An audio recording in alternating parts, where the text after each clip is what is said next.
Hello and welcome to Golden Livings. I'm so glad you're joining us today.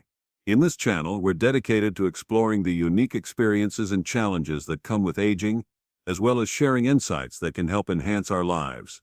Today, we're going to dive into a topic that is both important and often overlooked: the 6 unpleasant things you might start doing after you turn 60, and how these habits can unintentionally affect your relationships with family and friends.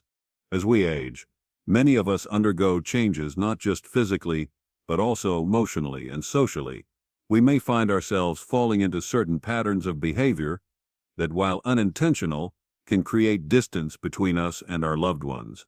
Have you ever felt that your conversations with family members have become shorter, or that your loved ones visit less frequently?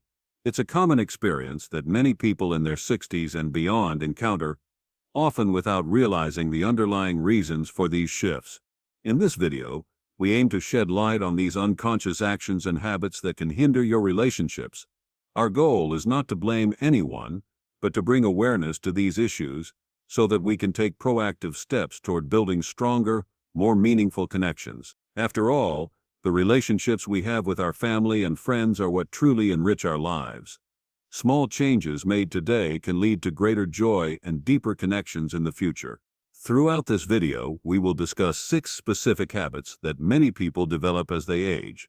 Each of these habits might seem innocuous on the surface, but they can have significant consequences on how we relate to others, from being less engaged in conversations to inadvertently dismissing the experiences of younger generations. We'll explore how these behaviors can create barriers rather than bridges in our relationships. As we progress through each point, I encourage you to reflect on your own experiences and consider whether you might recognize any of these patterns in your life. Change doesn't happen overnight, but awareness is the first step forward. We'll be providing practical suggestions on how to address these habits and foster more meaningful interactions with those around you. Before we jump into the first point, I want to take a moment to remind you that your thoughts and experiences matter. Please feel free to share your insights in the comments section below. Have you noticed any of these habits in yourself or in someone you love? How have you dealt with them? Your input can not only help others but also create a sense of community as we navigate these challenges together. And if you're new here, don't forget to subscribe to Golden Livings. By subscribing, you'll ensure that you won't miss out on any of the valuable content we have planned, designed to help you lead a more fulfilling life as you age. So, are you ready? Let's dive into the first unpleasant habit that many of us may not even realize we're doing: indifference in everyday communication. This habit can create an invisible distance between you and your loved ones, and we'll explore how to recognize it and take steps to change it. Thank you for being here, and let's get started on this journey toward more meaningful connections. Now that we've set the stage, let's delve into our first unpleasant habit: indifference in everyday communication. This is a subtle yet significant issue that many people may not recognize as they transition into their 60s and beyond. You might be surprised to learn just how much our communication style can affect our relationships with family and friends. Imagine this scenario. Mr. John is a 70-year-old man living in Austin, Texas.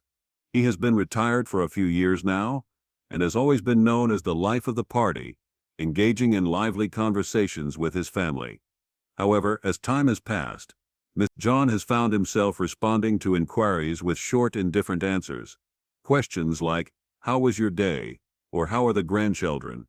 have become met with silence or a simple "fine" instead of the enthusiastic sharing that once characterized his interactions. This shift in communication isn't intentional. For many older adults, there can be several reasons behind this indifference.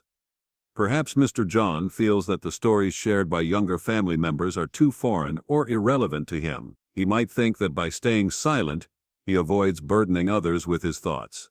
Unfortunately, this silence often leads to missed opportunities for connection, creating a rift where there once was closeness. The reality is that communication is the bridge that connects us all. When we become indifferent, we can unintentionally push our loved ones away, leaving them feeling unvalued and unheard. The consequences can be troubling. Family gatherings that used to be filled with laughter and shared experiences may turn into awkward silences, where everyone is left wondering what happened to the warmth and connection they once enjoyed. So, how can we combat this habit of indifference? The answer is surprisingly simple. We need to be more proactive in our communication. It's essential to make an effort to engage with our loved ones, even if it feels challenging at first. Instead of waiting for others to initiate conversations, we can take the first step by asking questions that show we care. Simple inquiries like, "What made you happy today?" or "What's something interesting that happened at work?" can work wonders in reigniting those meaningful interactions. Let's return to Mr. John. After recognizing the impact of his indifference, he decided to take action. Each morning, he began calling his children and grandchildren, setting aside a few minutes during dinner to chat with his wife about their day. The results were remarkable. Not only did he feel closer to his family, but the atmosphere in his home transformed into one filled with warmth and connection. By making an effort to converse, he discovered that every small interaction was an opportunity for sharing, understanding, and building stronger relationships. To anyone listening, I want to encourage you to reflect on your own communication habits. Have you noticed a change in how you interact with your family and friends? Are there moments when you find yourself being less engaged than you used to be? Remember, it's never too late to make a change. Small efforts can lead to significant improvements in your relationships. As we move forward in this video, keep in mind that the goal is to foster deeper connections with those we love. Indifference can be a silent relationship killer, but with awareness and a little effort, we can overcome it. So let's commit to being more present and engaged in our conversations. Now let's transition to our next unpleasant habit, where we'll explore the impact of constant complaining on our relationships. Stay tuned. Now that we've examined the first habit of indifference in communication, let's move on to our second unpleasant habit, constant complaining about everything. This behavior can create a heavy atmosphere in our relationships and drive a wedge between us and those we care about, often without us even realizing it. Let's take a closer look at Mrs. Margaret. At 74 years old, she is a retired teacher from Boston, known in her family for her outspoken nature. While her candidness was once refreshing, over her conversations have shifted to a stream of complaints. Whether it's the weather being too hot, the political landscape being frustrating, or her confusion about modern technology, every gathering seems to be overshadowed by her grievances. Initially, her family laughed it off, thinking, "That's just Mrs. Margaret. She's always been like that." However, as her complaints continued, her family members began to feel drained and distant. Her daughter-in-law, Julie, often found excuses to leave the dinner table early, and her son, James, started to cut their phone conversations short to avoid listening to her constant grievances. What began as a harmless expression of feelings turned into a source of tension and disconnection. So why do many older adults, like Mrs. Margaret, fall into this habit? Often constant complaining stems from feelings of loneliness, loss of control, or a desire to be heard. In Mrs. Margaret's case, she felt ignored and unvalued by her family. Her complaints became a way to assert her presence in conversations, but ironically, they only pushed her loved ones further away. Recognizing this pattern is the first step toward change. Instead of focusing on the negatives, we can learn to shift our perspective toward gratitude. This doesn't mean ignoring valid concerns or frustrations. Rather, it's about finding balance and recognizing the good in our lives, even amidst challenges. For Mrs. Margaret, the turning point came when her grandson, Ben, gently expressed his feelings. He said, "Grandma, I love you, but it's hard to talk when you're always complaining." Initially, she felt hurt by his honesty, but it sparked a moment of reflection. She realized that her constant negativity was not only affecting her relationships, but also her own outlook on life. To foster a more positive mindset, Mrs. Margaret decided to keep a gratitude journal. Each evening, she dedicated 10 minutes to write down 3 things she was grateful for that day. It could be as simple as enjoying a delicious meal, admiring a flower in her garden, or appreciating the fact that her family still visited regularly. Over time, this practice helped her shift her perspective. She began to focus on the positives instead of dwelling on the negatives. Additionally, Mrs. Margaret learned to listen more during conversations. Instead of jumping straight into complaints, she started asking questions about her loved ones' lives. Questions like, How's work going for you? Or is there something exciting you'd like to share with me? Open the door for meaningful exchanges. This change not only made her feel more positive, but also made her family feel more comfortable around her. As we reflect on this habit, I encourage you to consider your own conversations. Do you find yourself often complaining? How does it affect your relationships? Remember, while it's natural to express frustrations, it's equally important to cultivate an attitude of gratitude and appreciation. By replacing complaints with expressions of gratitude, you can foster a more positive environment for yourself and those you love. Now let's move on to our next habit, dominating conversations. We'll explore how this tendency can hinder communication and connection with others. Stay tuned. Having explored the second habit of constant complaining, we now turn our attention to our third unpleasant habit, dominating conversations. This behavior can significantly impact our relationships, often leading to feelings of frustration and disconnection among family and friends. Let's delve into this topic and understand its implications. Consider the story of Mr. Frank, a 78-year-old retired professor living in Denver. Throughout his life, Mr. Frank has been a man of great experience, having taught at prestigious universities and traveled extensively. His stories are often fascinating, filled with rich anecdotes from his encounters with brilliant minds around the world. However, there's one catch. Mr. Frank has a tendency to dominate every conversation he's in. Picture a Sunday lunch at his daughter Laura's house. As the family gathers around the table, his grandson Alex excitedly shares details about a new science project he's been working on at school. Just as Alex begins to explain his ideas, Mr. Frank interrupts, saying, "That reminds me of a lecture I gave at Harvard," and then launches into a lengthy story about his own experiences. As a result, Alex quickly loses interest and stops sharing, feeling overshadowed and unheard. This scenario is not uncommon. Many older adults, like Mr. Frank, do not intend to dominate conversations. Instead, they want to share their knowledge and experiences. However, they often fail to recognize that this behavior can make others feel overwhelmed and unappreciated. The result is a communication breakdown, where meaningful exchanges become one-sided dialogues. So what can be done to address this habit? The key lies in learning the art of balance in conversation, understanding that effective communication is a two-way street. It's essential to engage in active listening and allow others the space to share their thoughts and feelings. Mr. Frank had a revelation when his daughter Laura gently pointed out, "Dad, we love your stories, but sometimes Alex and everyone else want to share their thoughts too." Initially, he felt hurt by this observation, but after reflecting on it, he realized that Laura was right. He understood that conversation should not just be about sharing his experiences, but also about fostering an environment where everyone felt valued. The next time the family gathered for a meal, Mr. Frank made a conscious effort to change his approach. When Alex began talking about his science project, instead of interrupting, Mr. Frank asked, "What's the most interesting part of your project? What do you hope to learn from it?" This simple shift in his approach transformed the conversation. Alex, encouraged by his grandfather's genuine interest, eagerly shared his ideas. The atmosphere at the table changed dramatically. Instead of feeling overshadowed, Alex felt appreciated and valued.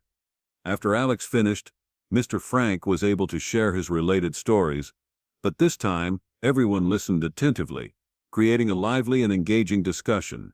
As we reflect on this habit, I encourage you to consider your own conversation styles. Do you find yourself often dominating discussions? How does this affect your relationships? Remember, meaningful communication thrives on reciprocity. By taking the time to listen to others and allowing them to share their thoughts, you not only create opportunities for them to feel valued, but also enhance the richness of your own stories. Now, let's move on to our next habit, demanding respect solely based on age. We'll explore how this expectation can create barriers in relationships and how we can foster mutual respect instead. Stay tuned. Now that we've discussed the habit of dominating conversations, let's turn our attention to our fourth unpleasant habit, demanding respect solely based on age. This expectation can lead to misunderstandings and tension within families, ultimately hindering the development of meaningful relationships. Consider the case of Mrs. Evelyn, a 76-year-old retired nurse living in Atlanta. Growing up, Mrs. Evelyn was taught that respect for elders was a given, a value deeply ingrained in her upbringing. To her, age equated to wisdom, and she firmly believed that her children and grandchildren should respect her opinions and follow her advice without question. One day at a family barbecue, Mrs. Evelyn found herself in a conversation with her 16-year-old granddaughter, Chloe. Chloe shared her dream of pursuing a creative career, something that diverged from the traditional paths that the family had envisioned. Without hesitation, Mrs. Evelyn interjected, "In my day, we didn't do that. Children had to listen to their elders. You should follow my advice." This response left Chloe feeling dismissed and confused. Instead of engaging in a meaningful dialogue, Mrs. Evelyn's expectation for respect based on her age created a barrier, causing Chloe to quietly walk away. Why does this habit occur? For individuals like Mrs. Evelyn, the notion of demanding respect is often tied to their sense of self-worth. They grew up in an era where age was synonymous with authority, leading them to believe that their opinions should naturally be valued. However, today's younger generation views respect differently. They see it as something that must be earned through understanding, empathy, and reciprocal communication, rather than something automatically granted based on age. The generational gap in perspectives can create significant tension. When older adults demand respect based solely on their age, they may unintentionally alienate the younger generation, leading to feelings of resentment and frustration. So, how can this tension be resolved? The key lies in fostering mutual respect. Mrs. Evelyn experienced a turning point when her son, Mark, gently explained, "Mom, Chloe loves and values you, but she also needs to feel that you respect her thoughts. If you listen to her, she'll be more willing to listen to you." This advice resonated with Miss Evelyn, prompting her to reconsider her approach. The next time Chloe expressed her aspirations, Mrs. Evelyn decided to take a different route. Instead of immediately imposing her opinions, she chose to ask, "What do you like most about this career? How do you think it will help you grow?" The simple change in approach surprised Chloe and encouraged her to open up about her passions and dreams. The result was remarkable. Not only did Chloe feel valued and heard, but Mrs. Evelyn also discovered the importance of understanding and respecting her granddaughter's perspective. This exchange led to a deeper connection between them, illustrating that respect is not a right, but rather an exchange built on mutual understanding. As we reflect on this habit, I encourage you to consider how you approach respect in your relationships. Do you find yourself expecting respect solely because of your age? How can you foster an environment where respect is mutual and reciprocal? By actively listening to the younger generation and valuing their opinions, we can build stronger, more meaningful relationships and bridge the generational gap. Next, we'll address our fifth habit, dismissing the experiences of others. We'll explore how this tendency can affect our connections and how we can cultivate empathy instead. Stay tuned as we continue our exploration of unpleasant habits that can develop as we age. Let's turn our attention to our fifth habit, dismissing the experiences of others. This behavior may seem harmless at first glance, but it can unintentionally hurt those around us, especially younger generations who are navigating their own unique challenges. Let's consider the story of Mr. Robert, a 72-year-old retired engineer living in Dallas. Throughout his life, Mr. Robert faced numerous challenges and learned invaluable lessons along the way. However, as he aged, he found himself occasionally downplaying the struggles of younger generations. For instance, when his granddaughter, Emily, called to share her feelings of stress regarding her first job, Mr. Robert responded dismissively, saying, "You think that's hard? Back in my day, I worked from dawn till dusk without time to complain." Emily fell silent after hearing his response, feeling as though her feelings were not valid or important. This dismissive reaction not only created a rift in their communication, but also made Emily hesitant to share her experiences with him in the future. Mr. Robert, while intending to share wisdom from his own life, failed to recognize that comparing struggles often leads to feelings of dismissal and misunderstanding. So, why do many older adults, like Mr. Robert, fall into this habit of dismissing others' experiences? Often it stems from a desire to help, but it can backfire when we unintentionally trivialize the feelings of those around us. By comparing their challenges to our own, we may think we're providing perspective, but instead we may be invalidating their emotions and experiences. The solution lies in learning to acknowledge and empathize with the experiences of others. When we take the time to listen without judgment or comparison, we create a safe space for those around us to express their feelings openly. This, in turn, fosters deeper connections and understanding. The turning point for Mr. Robert came when he noticed that Emily had stopped calling him as often. Concerned, he reached out to his daughter Lisa to ask why. She explained, "Dad, Emily feels like you don't listen to her. She wants your support, but instead, she feels like her feelings don't matter to you." This revelation hit Mr. Robert hard. He realized that despite his good intentions, he had been pushing Emily away with his dismissive comments. Determined to change, the next time Emily called, Mr. Robert made a conscious effort to listen actively. When she shared her work-related stress, instead of comparing it to his own experiences, he responded with empathy. "I can see you're feeling overwhelmed. Is there any way I can help you?" This simple question opened the door to an honest conversation where Emily felt respected and heard.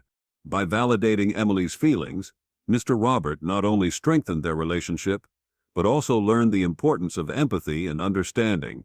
Every emotion deserves to be acknowledged, and when we create an environment where others feel safe to share, we foster a deeper connection. As we reflect on this habit, I encourage you to consider how you respond to the experiences of those around you. Are there times when you unintentionally dismiss their feelings? How can you practice empathy in your interactions? By listening without judgment and validating the emotions of others, we can build stronger, more meaningful relationships. Next, we'll address our sixth habit, criticizing the lifestyle of younger generations. We'll explore how this tendency can create barriers and how we can shift our perspective towards curiosity and understanding. Stay tuned. As we wrap up our discussion on the unpleasant habits that can develop as we age, let's focus on our sixth and final habit, criticizing the lifestyle of younger generations. This tendency, while often rooted in concern and care, can create significant barriers in communication and understanding between generations. Let's explore this issue more deeply. Consider the example of Mrs. Linda, a 73-year-old grandmother living in San Francisco. Mrs. Linda is deeply invested in her family and wants the best for her children and grandchildren. However, her love often manifests as negative comments about how younger generations conduct their lives. For instance, during a family dinner, she notices her grandson Ethan scrolling on his phone. With a sigh, she remarks, "You're always glued to that phone. Back in my day, we lived just fine without technology." In this moment, Mrs. Linda's intention is to express concern for her grandson's well-being, but her criticism is perceived quite differently. Ethan, feeling judged, responds curtly, "I'm looking up materials for my school project." The atmosphere at the table becomes tense, and Ethan spends the rest of the meal in silence, leaving Mrs. Linda feeling disappointed. What she didn't realize was that her criticism came across as a lack of understanding and appreciation for the way younger generations engage with the world. So why do many older adults, like Mrs. Linda, tend to criticize the lifestyles of younger people?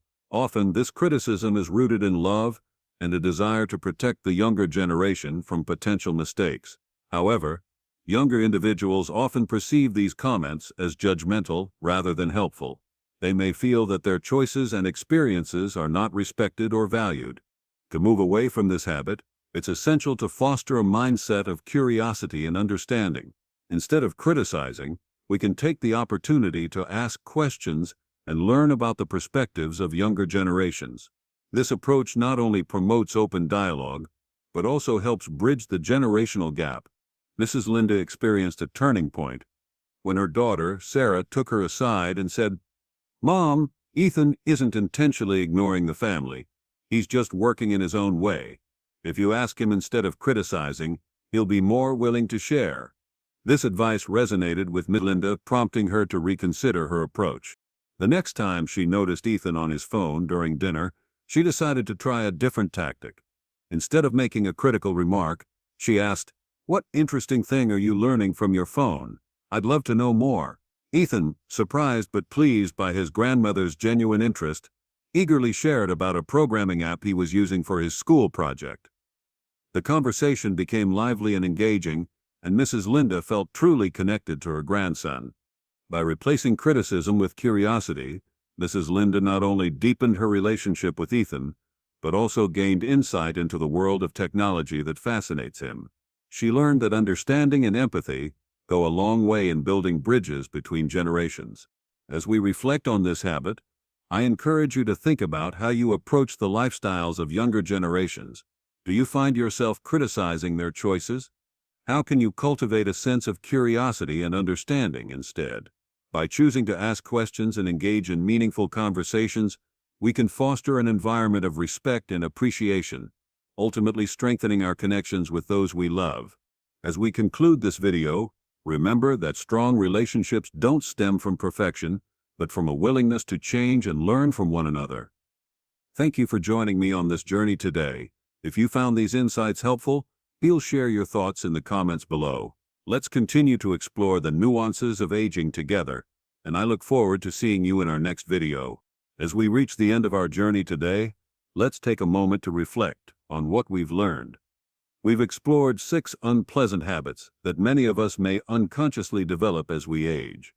Indifference in everyday arguing, constant complaining, dominating conversations, demanding respect solely based on age, dismissing others' experiences, and criticizing the lifestyle of younger generations. Each of these habits can create distance in our relationships, often without us even realizing it. The research is clear on this topic. According to a study published in the Journal of Gerontology, maintaining strong social connections as we age can lead to better physical health, cognitive function, and emotional well-being. In fact, researchers at Harvard University have found that quality relationships may be as important to our health as proper nutrition and regular exercise. This underscores the significance of addressing these habits that might be hindering our connections with loved ones. What's truly empowering about this knowledge is that small changes can lead to significant improvements in our relationships. Mr. John learned that simply initiating conversations could reignite the warmth in his family interactions.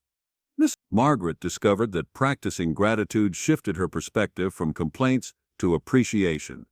Mr. Frank found that balancing his storytelling with active listening created more meaningful exchanges. Miss Evelyn realized that mutual respect, rather than age-based authority, strengthened her bond with her granddaughter. Mr. Robert learned that validating others' feelings, instead of dismissing them, fostered trust and openness. And Miss Linda discovered that curiosity about new lifestyles rather than criticism bridged generational gaps. Each of these individuals made conscious choices to change their habits, resulting in deeper, more fulfilling relationships. And you can do the same. Remember, awareness is the first step toward positive change. By recognizing these habits in ourselves, we can make intentional efforts to replace them with more constructive behaviors. Now, I invite you to take a moment and reflect. Which of these habits resonated with you the most? Perhaps you recognized one or more in yourself, or maybe you've experienced them in your relationships with older adults in your life. How might addressing these habits change your connections with those around you? I truly believe that it's never too late to strengthen our relationships.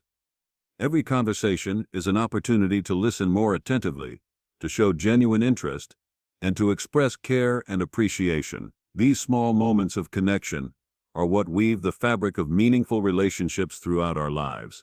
Thank you for joining me today on Golden Livings. Your presence and engagement mean the world to us.